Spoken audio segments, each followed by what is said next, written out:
আসসালামু আলাইকুম রহমতুল্লাহি বরকাত। গাইস, দেখুন, ভিডিওটি একটু মনোযোগ দিয়ে দেখুন।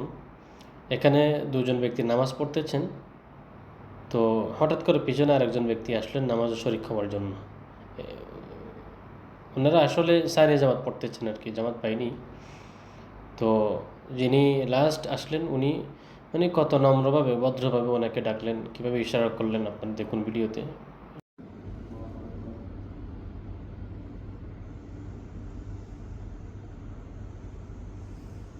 যেটা দেখা যাচ্ছে। তো এটাই হচ্ছে আসলে নিয়ম।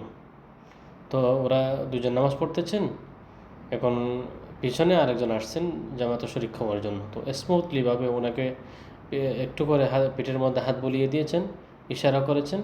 তো উনি চলে আসলেন পিছনে। তো এটাই হচ্ছে আসলে নিয়ম। আমরা ইনশাআল্লাহ এই নিয়মে নামাজ আদায় করবো ইনশাআল্লাহ। আল্লাহ তাআলা রিজিক খায়ের দান করুন।